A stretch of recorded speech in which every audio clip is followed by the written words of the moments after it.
হেডিংলিতে প্রথম টেস্টটি দুর্দান্ত হয়েছিল, জমজমাট একটি টেস্ট হয়েছিল। এগুলো একদম 5 দিন ছিল ঠাসা প্রতিযোগিতাপূর্ণ একটি ম্যাচ, এবং সেই ম্যাচে ইংল্যান্ড 5 উইকেটে হারিয়ে দেয় ভারতকে।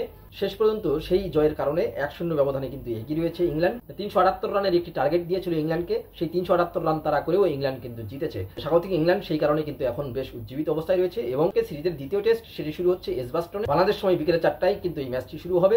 সেখানে কিন্তু ইংল্যান্ড দল অপরিবর্তিত একাদশ নিয়েই নামছে, তবে ভারতীয় দলে কিন্তু পরিবর্তন থাকতে পারে। কারণ হচ্ছে করুণ নায়ার গত টেস্টে দীর্ঘদিন পরে ফেরার পরে ভালো করেননি, এছাড়া সাই সুদর্শন তিনিও ভালো করেননি, এছাড়া শার্দুল ঠাকুর তিনি হয়তো শেষ ইনিংসে গত ম্যাচে ভালো করেছেন, কিন্তু তার আগে পর্যন্ত একেবারে তাকে ম্যাচে খুঁজেই পাওয়া যায়নি। এই কয়েকটি প্লেস নিয়ে একটু কনসার্ন রয়েছে ভারতীয় দলে। এছাড়া কিন্তু জাসপ্রীত বুমরা তিনি আসলে খেলবেন কিনা সেটি নিয়ে যথেষ্ট সন্দেহ রয়েছে। কারণ হচ্ছে ভারতীয় দল কিন্তু আগেই পরিকল্পনা করেছে যে 5টি টেস্টের যেহেতু সিরিজ, একটানা জাসপ্রীত বুমরাকে খেলানো হবে না, 5 টেস্টের মধ্যে 3টি টেস্টে তাকে খেলানো হবে। কারণ একাধারে কিন্তু ওয়ানডে, টি20 এবং টেস্ট 3 ফরম্যাটেই কিন্তু জাসপ্রীত বুমরা অন্যতম অপরিহার্য এবং গুরুত্বপূর্ণ একজন প্লেয়ার ভারতীয় দলের। যার কারণে কিন্তু ভারতীয় টিম ম্যানেজমেন্ট ওয়ার্কলোড কমানোর জন্য জাসপ্রীত বুমরাকে একটু বিরতি দিয়ে খেলাবে। সেই ক্ষেত্রে হয়তো টেস্টে খেলবেন কিনা এ নিয়ে যথেষ্ট সন্দেহ রয়েছে। যদিও ভারতের কিন্তু এখন ঘুরে দাঁড়ানোর চ্যালেঞ্জ, কারণ হচ্ছে প্রথম টেস্টটি তারা হেরেছে, দ্বিতীয় টেস্টে যদি হেরে যায় সেই ক্ষেত্রে কিন্তু অনেক পিছিয়ে পড়বে তারা। যেই কারণে তারা হয়তোবা পূর্ণ শক্তির দল নিয়েই নামার চেষ্টা করবে। তবে 2-1টি পরিবর্তন আমরা হয়তোবা ভারতীয় একাদশে দেখতে পারি।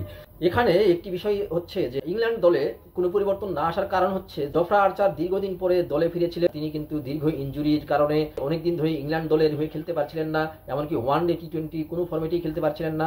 মাঝে মাঝে ওয়ানডে এবং টি20 খেলেছেন, তবে টেস্ট ক্রিকেটে তিনি ফেরেননি। এবারে তাকে টেস্ট দলে ফেরানো হয়েছিল এবং এজবাস্টন টেস্ট উপলক্ষে তাকে কিন্তু দলে নেওয়া হয়েছিল।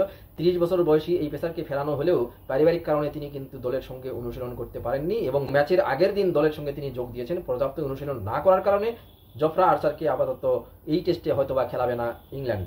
যার কারণে ইংল্যান্ড দল যেহেতু প্রথম ম্যাচটি জিতেছে এবং ভালোভাবে জিতেছে, ভারতের বিপক্ষে প্রথম ইনিংসে কিছুটা পিছিয়ে ছিল, তারপরেও কিন্তু তারা জিতেছে, 371 রান তারা করে জিতেছে।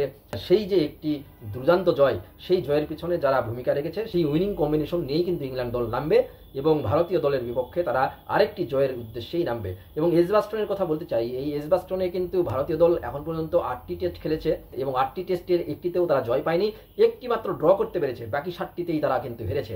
সর্বশেষ যেটি 2022 সালে তারা খেলেছে, এখানে ইংল্যান্ড সেই 378 রান করেছে ওভার প্রতি 4.5 রান রেটে, অর্থাৎ দুর্দান্ত একটি জয় পেয়েছে। এবং এখন পর্যন্ত ইংল্যান্ডের ক্রিকেট ইতিহাসে, টেস্ট ইতিহাসে কিন্তু সেটিই সর্বাধিক রান তারা করে জেতার রেকর্ড।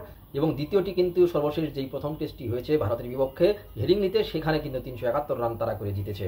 অর্থাৎ খুব ভালো একটি অবস্থানে কিন্তু ইংল্যান্ড দল রয়েছে, এবং সে কারণে আবারও এজবাস্টনে তারা কিন্তু ভারতের চেয়ে এগিয়ে থাকবে, এতে কোনো সন্দেহ নেই। তবে ভারতীয় দল এই ম্যাচটিতে অবশ্যই জিততে চাইবে, কারণ হচ্ছে নতুন অধিনায়ক শুভমান গিলের নেতৃত্বে প্রথম টেস্টটি যে খেলেছে সেখানে রোহিত শর্মা কিংবা বিরাট কোহলি, 2 সুপারস্টার দলে নেই, এটি কিন্তু তারা বুঝতে দেয়নি। অর্থাৎ ভালো ব্যাটিং বোলিং পারফরমেন্স কিন্তু ভারতীয় দল করেছে। কিছুটা ল্যাক তো অবশ্যই ছিল, সেই ল্যাকের কারণেই তারা ইংল্যান্ডের কাছে হেরেছে। তাছাড়া ইংল্যান্ড এখানে স্বাগতিক দল, সেই কারণে তারা যথেষ্ট উজ্জীবিত থাকবে এবং যথেষ্ট সমর্থন নিয়ে তারা কিন্তু এগিয়ে থাকবে, এটি স্বাভাবিক। সেই কারণে এজবাস্টনে কিন্তু সার্বিকভাবে যে পরিসংখ্যান, সেই পরিসংখ্যানে এখানেও কিন্তু ভারতের চেয়ে অনেক এগিয়ে থাকবে ইংল্যান্ড দল। এখন দেখা যাক যে লড়াইটি শুরু হবে, সেই লড়াইটা কত উপভোগ্য হয় ইংল্যান্ড এবং ভারতের মধ্যে। ধন্যবাদ সবাইকে।